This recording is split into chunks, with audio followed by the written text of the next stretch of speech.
Good morning, friends. It's Diane with Bean Street Paper. Today I want to do a quick video on getting started in card making.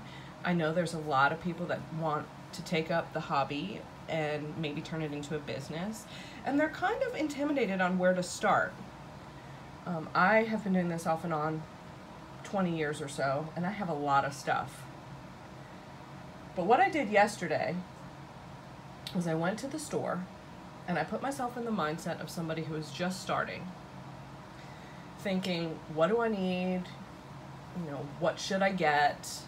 And then tried to remember back to when I started, like, were there things that I wished I had gotten that I didn't get and got something else instead? So today we're going to talk about getting started with just a minimal amount of money and things that you really need, or maybe you don't need. When I went yesterday, I chose to go to Walmart because there's a lot of craft stores out there, but some people don't live near one. And also some people don't want to pay shipping. Not everybody has Amazon Prime. So I went to Walmart. Now, my Walmart's craft section is not tremendous. I was a little underwhelmed. However, I managed to get the basic things to get me started, and I want to share that with you today. And as you grow and learn, you can swap things out for better things, or realize that something's just not working for you, maybe something else would work better. It's kind of like trial and error, and it's just really kind of playing around. But these are the basic things you need, and I'm going to tell you, you can get started card making for about 50 bucks. And so let's begin. The first thing you're going to need is some white cardstock paper. Now, I got this Georgia Pacific 110-pound cardstock, and this is what I always use for my card bases. I also use it if I'm not watercoloring an image or using gelatos or anything like that. I use this to stamp my sentiments on. It is $5.92 at Walmart, and you get 150 sheets. So with that 150 sheets, I make A2 size cards, mostly.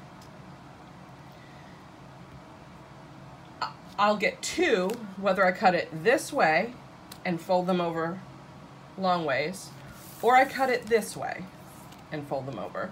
I'll get 300 card bases out of this. Now, I do use a few sheets here and there to stamp sentiments and things like that, so I may not get 300 card bases out of a pack, but at $5.92, it's the right price. So that's the first thing you're going to need. The second thing you're going to need is some patterned paper. So I got 2 paper packs. They were, let me turn that one around. They were $5 a piece at Walmart. I got Poolside and I got Wild and Free. They have 25 sheets to a pack, and they're really pretty summer colors. It's summer, it's hot, so, and this one's a little more muted and different colors. But that's where I chose to spend my money on pattern paper. Now, these were $5 a piece, so I spent $10. You can just get one. If you make A2 size cards, you can get 6 full mats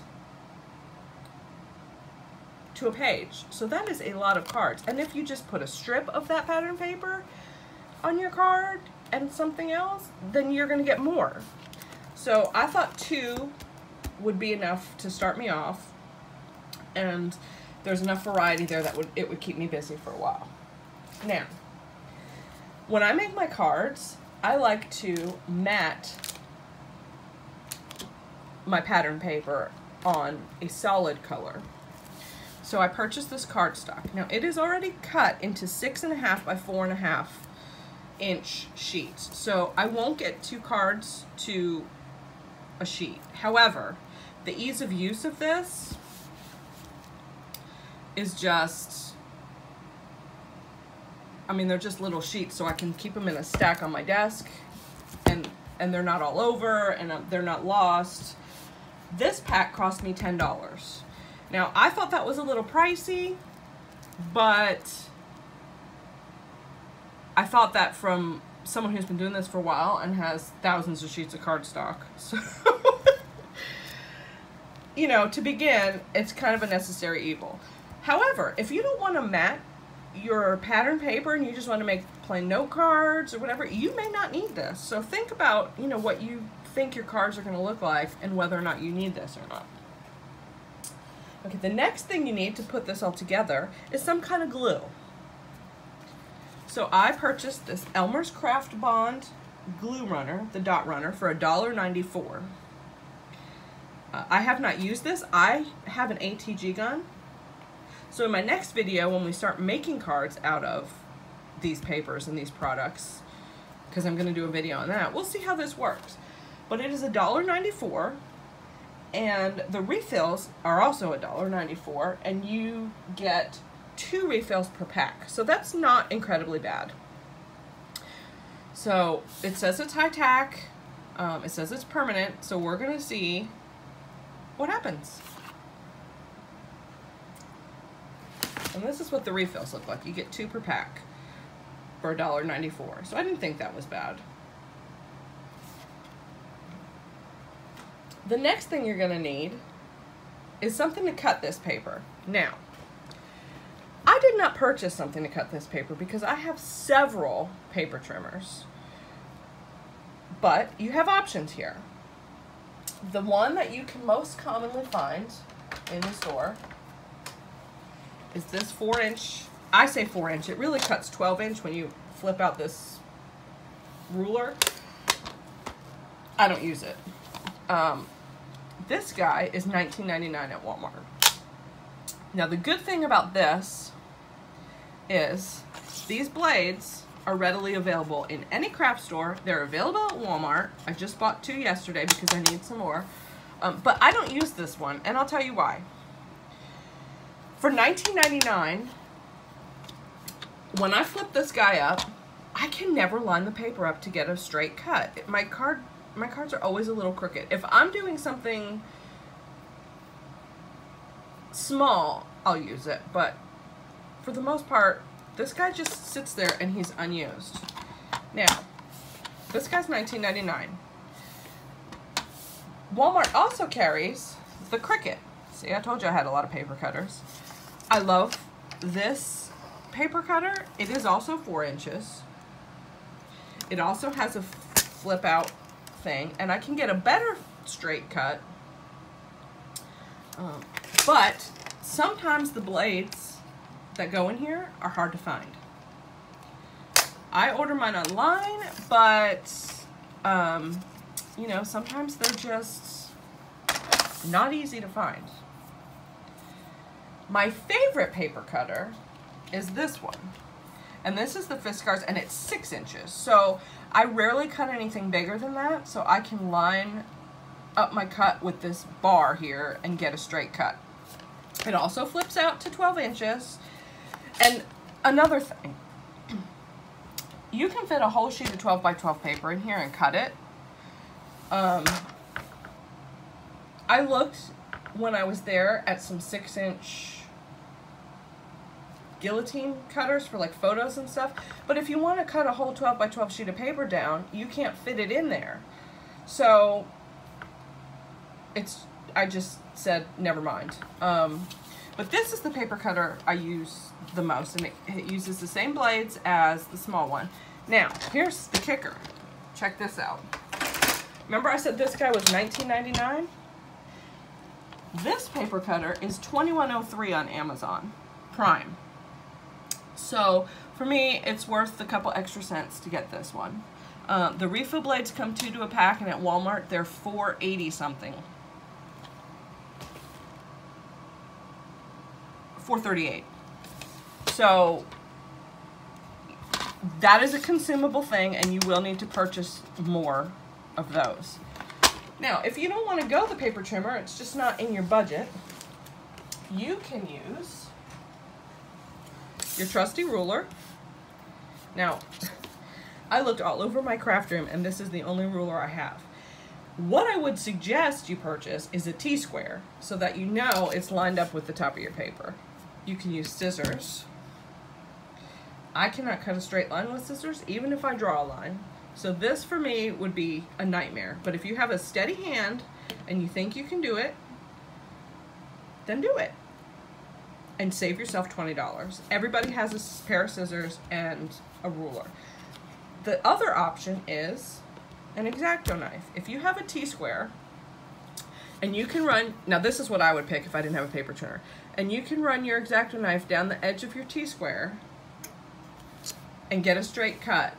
That, for me, would be the other option if I didn't have a paper cutter. I can't do anything with scissors, really. I'm kind of a mess. So, there's that. Okay. You will need a couple stamps probably to get yourself started. So I chose 3 stamps from the 97-cent bin at Walmart. Okay, each one of these cost 97 cents. So I spent $2.91 on these, and I will be able to make thank you cards, wedding cards, and happy birthday to you cards. Now, my thank you cards, I can make general thank you cards, I can make baby thank you cards, so this one's kind of versatile.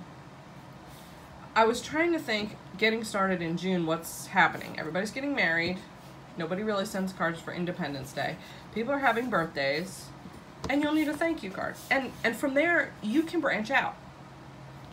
Make a couple cards, decide what else you need stamps for. Now, if you have a printer already, you can print your sentiments. So you don't even need stamps.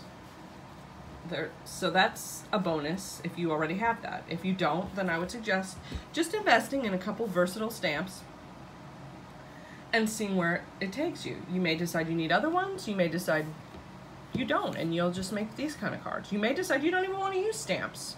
So just play around a little bit. If you have stamps, of course, you need ink. So I purchased this ink pad set. The ink pad set was $6.94, and it comes with 12 different colors. Now, they also had a pigment ink. I'm not fond of pigment ink, so I got this dye-based one. It's by Hampton Art, so it's a good brand.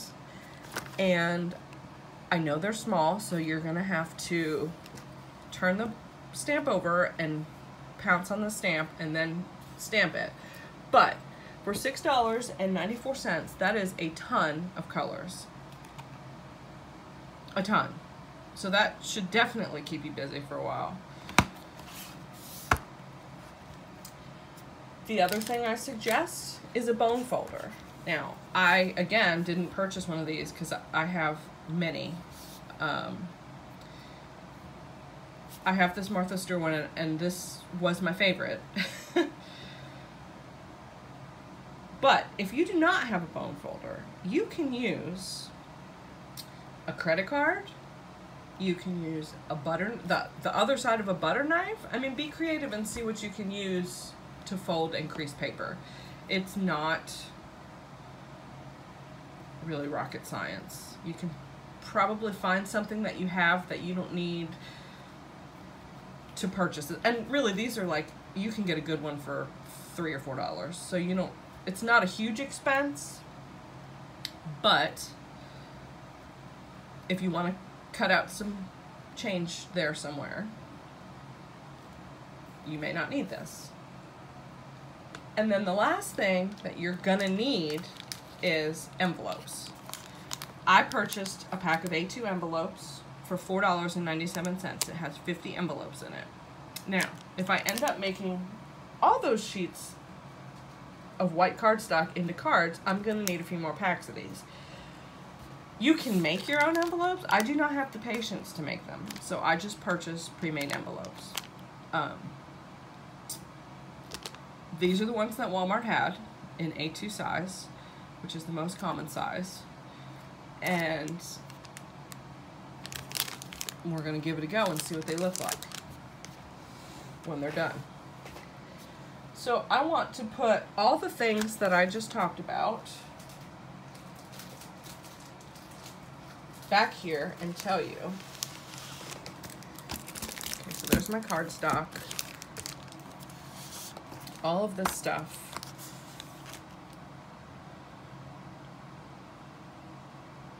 All of these things together, without the paper cutter or the bone folder, cost me $42.68.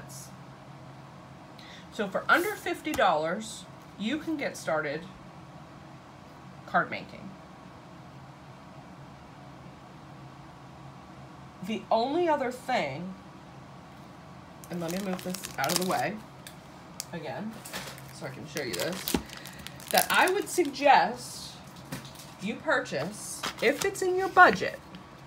It is not a necessary thing to have to begin.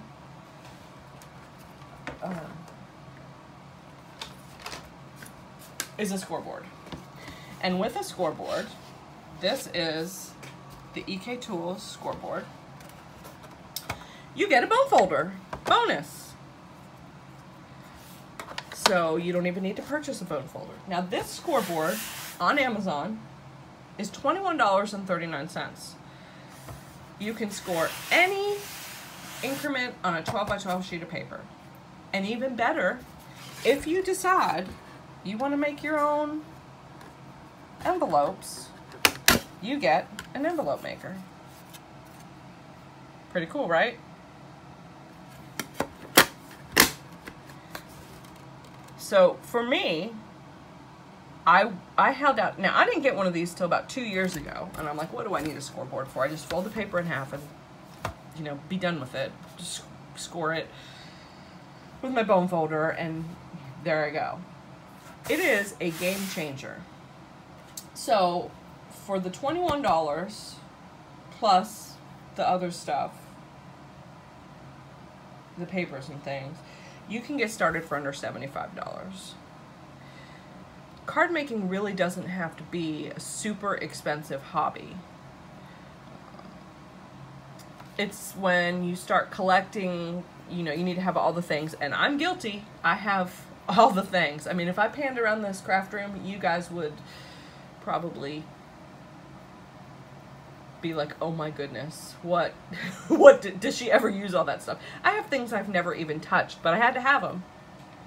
So when I moved to my new craft room in the next year or so, we plan on moving, I'm gonna purge some of the things that I never touch. That's my goal. Okay guys, so there you have it. I have told you what you need, or what's good to get started for under 50 bucks, plus a little extra if you have a little more budget. And if you have a little more budget than $75, you can purchase, I got some of these at Walmart because I can't ever pass up bling. Some little blings. These are $1 a piece to accent your cards. I mean, just kind of look around and think outside the box. My next video is going to be using all this stuff. How can we put together our first batch of cards with the stuff we purchased? If there's a video you want to see me do, please let me know below. Subscribe to my channel. I'm going to be doing more videos. We're going to be just learning things together. I am an old dog, but you can teach me new tricks. So I've been experimenting with tons of fun new stuff, and I would love to share it with you and help you guys get started. Thanks. I hope you all have a great weekend. Thanks for watching.